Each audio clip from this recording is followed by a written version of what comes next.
रात गहरी हो चुकी थी। हाईवे पर गाड़ियों की आवाजें अब बहुत कम सुनाई दे रही थीं। चारों तरफ खेत और बीच में एक पुराना टेढ़ी छत वाला सुनसान ढाबा। ढाबे के बाहर टिमटिमाता पीला बल्ब हवा में हिल रहा था। ऐसा लग रहा था जैसे हर झोंके के साथ बुझ जाएगा। ठंड हल्की थी, फागुन की रात थी और सड़क के किनारे धूल उड़ाती हवा बार बार सन्नाटा तोड़ रही थी। ढाबे के अंदर 5 से 6 लोग बैठे थे। कोई ट्रक ड्राइवर, कोई मजदूर, कोई राहगीर। सब अपने अपने गिलास में चाय लेकर बैठे थे। लेकिन आज माहौल थोड़ा अलग था, कुछ अधूरा सा। लो भैया, गरम चाय, संभाल के। वाह, आज तो अदरक ज्यादा डाली है। ठंड काट रही थी, अब जान आई। कुछ सेकंड खामोशी। सब इधर उधर देखने लगते हैं। अरे, आज हरीश चाचा नहीं आए क्या? नहीं, आज नहीं आए। अजीब है, रोज तो सबसे पहले वही बैठते थे इस बेंच पर। हाँ, और बिना उनकी कहानी सुने तो चाय का मजा भी नहीं आता था। सच, आधी रात को भी डरा कर रख देते थे। लेकिन आज ना आवाज, ना खांसी। 3 दिन हो गए। 3 दिन? बीमार होंगे क्या? पता नहीं, पर एक बात अजीब है। क्या? कल रात मैंने ढाबा बंद किया तो इस कुर्सी पर चाय का गिलास रखा था। तो सुबह देखा, खाली था। कोई बिल्ली पी गई होगी। हवा का एक ठंडा झोंका ढाबे के अंदर घुसा। अंधेरे से एक आकृति उभरी, लाठी की ठक ठक ठक, और फिर रोशनी में चेहरा आया। हरीश चाचा। 3 दिन से जिनका कोई पता नहीं था, आज वो अचानक उसी समय आए थे जब उनकी चर्चा हो रही थी। सबकी आंखों में राहत भी थी और एक अनजाना डर भी। उनका चेहरा पहले से ज्यादा फीका था, जैसे कई रातों से सोए ना हो। लेकिन आंखों में अजीब चमक थी, जैसे कुछ देखकर लौटे हों जो बाकी दुनिया ने नहीं देखा। अरे चाचा, इतने दिनों बाद आज दर्शन हुए। कहाँ चले गए थे आप? ढाबा सूना पड़ा था। इतनी जल्दी याद आ गई मेरी? 3 दिन हो गए, रोज आपकी कुर्सी खाली देखी। बताइए ना चाचा, कहाँ गायब थे? सुनना चाहते हो? ढाबे वाला चाय रखने लगा, लेकिन उसके हाथ कांप रहे थे। चाचा ने गिलास उठाया, होठों तक ले गए, पर पिया नहीं। बस भाप को देखते रहे, जैसे उस धुएं में उन्हें कोई पुरानी याद दिख रही हो। मैं अपने करीबी दोस्त से मिलने गया था। दोस्त? यहां आसपास तो कोई नहीं रहता।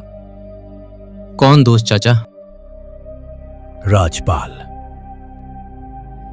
नाम सुनते ही सबने एक दूसरे को देखा। कोई पहचान नहीं पाया, लेकिन चाचा की आवाज में अजीब अपनापन था, जैसे बरसों पुराना रिश्ता हो। कौन राजपाल? गांव का है क्या? पता नहीं, कोई गायक है या सुपरस्टार, ठीक से मुझे भी नहीं मालूम। अरे चाचा, दोस्त है और ये भी नहीं पता? पहले पहचान नहीं पाया, लेकिन वो मुझे पहचान गया। फिर? बोला, बहुत देर कर दी मिलने में। कहाँ मिला वो? यहीं से आगे, पुराने मोड़ के पास। ये सुनते ही ढाबे वाला सहम गया। वो मोड़ जहां सालों से कोई रात में नहीं जाता। लोग कहते थे वहां सड़क सीधी नहीं रहती, चलते चलते बदल जाती है। हवा फिर तेज हुई, बल्ब फिर हिला। चाचा अब भी चाय नहीं पी रहे थे। आप वहां गए थे? हाँ। चाचा, वो जगह तो डरने की नहीं, मिलने की जगह थी। फिर लौटने में 3 दिन क्यों लगे? वो कह रहा था, अब रुक जा, बहुत बातें बाकी हैं। तो आप रुक गए? हाँ, समय का पता ही नहीं चला। ढाबे में फिर सन्नाटा छा गया। किसी ने ध्यान दिया? चाचा की चाय अभी भी पूरी भरी थी, लेकिन गिलास की भाप खत्म हो चुकी थी। और उसी पल दूर सड़क से फिर वही आवाज आई, ठक ठक ठक, जैसे कोई लाठी लेकर आ रहा हो। लेकिन चाचा तो पहले से अंदर बैठे थे। सबके चेहरे पीले पड़ गए। चाचा ने धीरे से कहा, लगता है वो भी आ गया। ढाबे के अंदर बैठे लोगों की धड़कन अभी तक सामान्य नहीं हुई थी। सबकी नजर बार बार दरवाजे की तरफ जा रही थी, जैसे कोई सच में आने वाला हो। लेकिन कुछ पल बीते और बाहर फिर वही सन्नाटा लौट आया। तब माहौल हल्का करने के लिए मजदूर ने हंसने की कोशिश की, क्योंकि डर कभी कभी मजाक बनाकर ही छुपाया जाता है। चाचा, आप तो बिना कहानी सुनाए ही डरा दिए। सच में, पहले कहानी सुनाओ फिर डरा। हाँ चाचा, आज लंबी वाली सुनाओ। हरीश चाचा ने पहली बार सबकी तरफ देखा। उनकी आंखों में अब अजीब थकान थी, जैसे बहुत पुरानी याद खोलने वाले हों। गहरी सांस ली और बाहर अंधेरे में कुछ पल तक देखते रहे। ठीक है, सुनो। ये कहानी तब की है जब मैं जवान था। आपकी अपनी? हाँ, मेरी ही। ढाबे का बल्ब अब स्थिर था। हवा भी शांत हो गई थी, जैसे रात भी सुनना चाहती हो। चाचा की आवाज बदल गई। अब वो ढाबे में बैठे बूढ़े आदमी की नहीं, एक पुराने समय में जी रहे युवक की लग रही थी। मेरी शादी हुई थी और उसी दिन से जिम्मेदारियां भी। सब ठीक चला? नहीं, उस वक्त मैं बहुत गरीब था। उनके शब्दों के साथ साथ दृश्य जैसे बदलने लगा। कच्चा घर, टूटी चारपाई, बरसात में टपकती छत, नई दुल्हन घूंघट में बैठी है और कोने में खाली बर्तन रखे हैं। चाचा की जवानी का समय खुशियों से ज्यादा चिंता में बीता।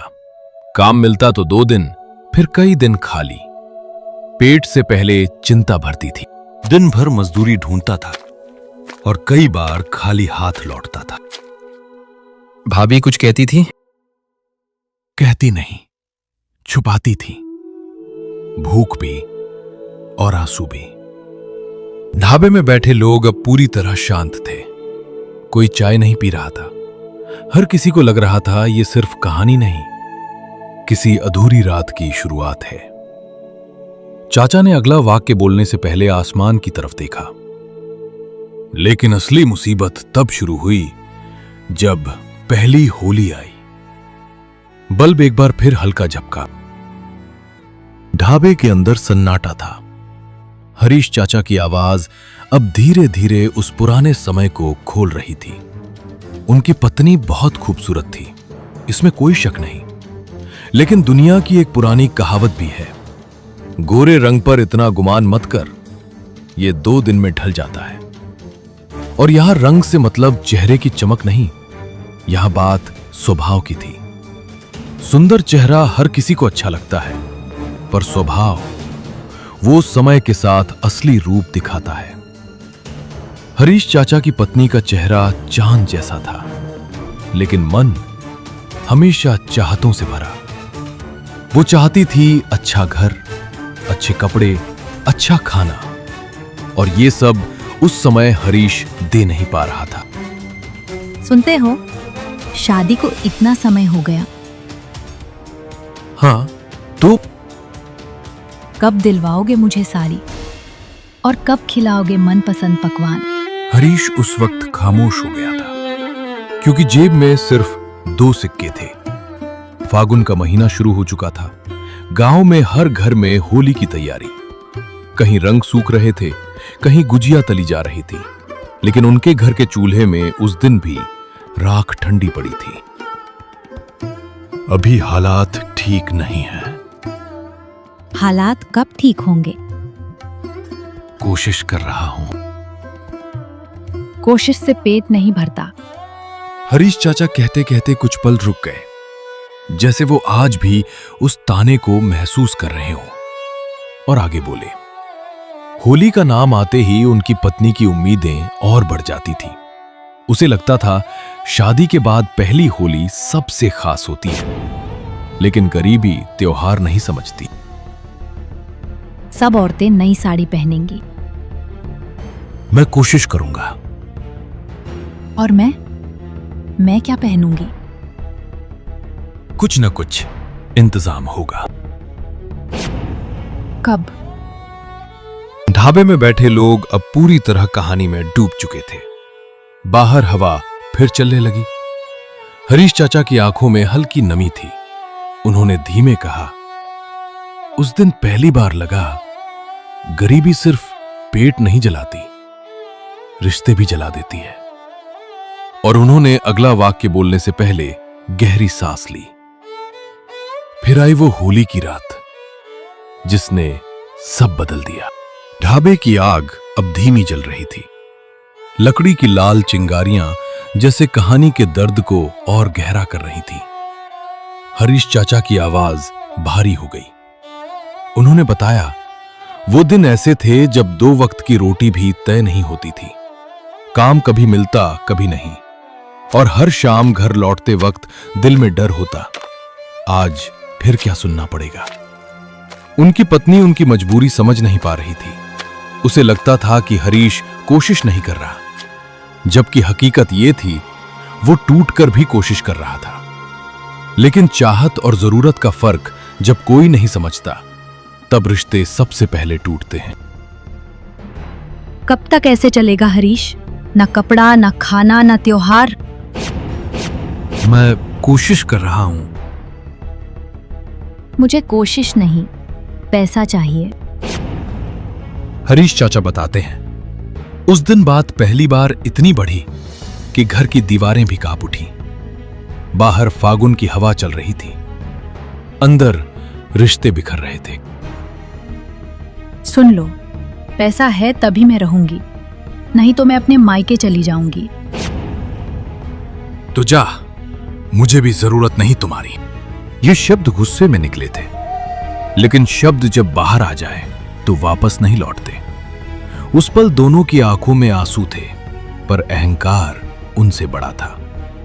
गरीबी से ज्यादा खतरनाक कभी कभी मैं होता है।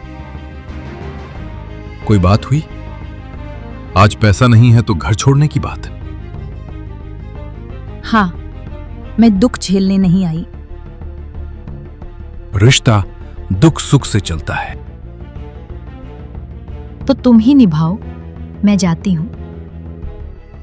उसने सच में गठरी उठाई, दरवाजे तक चली गई। हरीश को लगा वो बस डराने के लिए कह रही है, लेकिन कदम में ही रुके।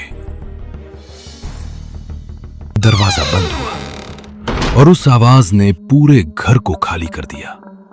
चूल्हा, चारपाई, दीवारें सब गवाह बन गए।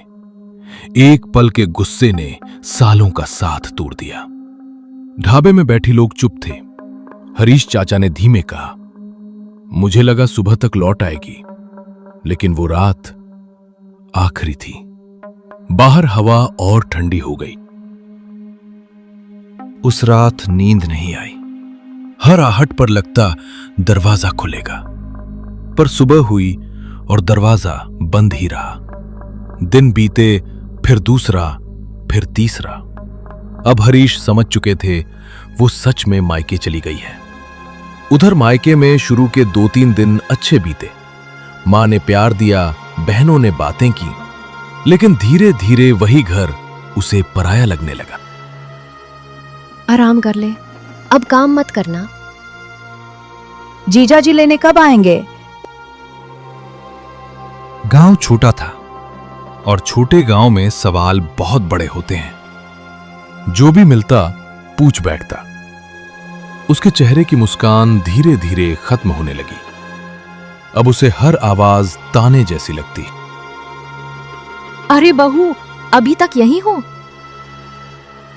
ससुराल नहीं जाना क्या? अब मायका भी उसे काटने लगा। जहां आई थी सहारा ढूंढने, वहीं बेचैनी मिलने लगी। और उधर हरीश हर शाम दरवाजे की तरफ देखने की आदत नहीं छोड़ पाए।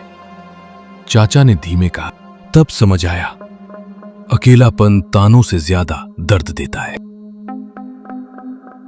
रात गहरी थी, पर कहानी अब अपने सबसे भावुक मोड़ पर पहुंच चुकी थी।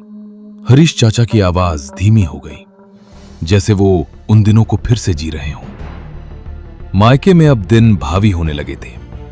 शुरुआत में जो बातें हालचाल थीं, अब वही ताने बन चुकी थीं। गांव की औरतें कभी सीधे, कभी घुमाकर बोलती, और हर शब्द तीर की तरह दिल में लगता।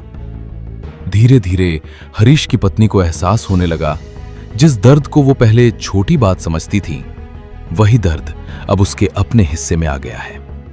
अब उसे समझ आने लगा, ताने पेट से ज्यादा आत्मा को जलाते हैं। बहू, कब तक मायके बैठी रहोगी? बस ऐसे ही आई थी कुछ दिन।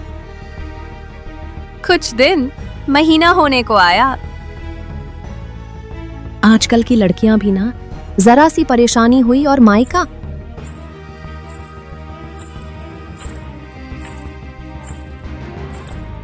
बेटी, पति का घर ही असली घर होता है। माँ, मैंने गलती कर दी। तो सुधार ले। अहंकार से घर नहीं बसते। मैं आज ही जाऊंगी, उन्हें मना लूंगी। उसने पहली बार सिर झुकाकर अपनी गलती स्वीकार की, और उसी रात साड़ी का पल्लू संभालकर दरवाजे से बाहर निकल गई। आसमान में हल्की चांदनी थी, फागुन की हवा चल रही थी। हर कदम के साथ उसका डर कम हो रहा था और उम्मीद बढ़ रही थी। ढाबे में बैठे सभी लोग अब पूरी तरह कहानी में खो चुके थे। चाय ठंडी हो चुकी थी, पर किसी ने ध्यान नहीं दिया।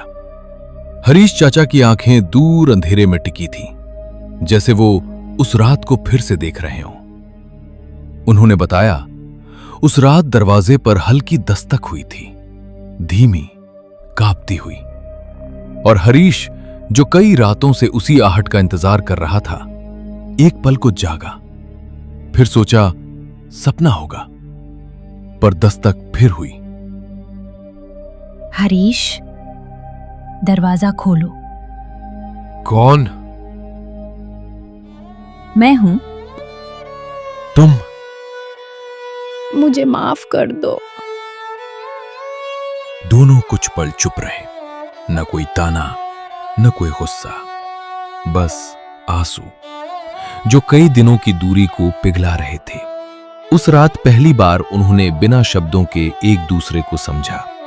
अहंकार बाहर ही रह गया और घर के अंदर रिश्ता वापस आ गया। मैंने गलती की थी, मुझे साथ छोड़ना नहीं चाहिए था। मैं भी गुस्से में बोल गया था। अब नहीं जाऊंगी। अब जाने भी नहीं दूंगा। उस रात चूल्हा फिर जला। रोटी आधी थी, पर स्वाद पूरा। अगले ही हफ्ते गांव में सड़क बननी शुरू हुई और हरीश को मजदूरी मिल गई। धीरे धीरे काम बढ़ा, घर में अनाज आया और फिर पहली बार होली आई। बिना डर के। रंग कम था, पर खुशी ज्यादा। इस बार साड़ी नहीं चाहिए।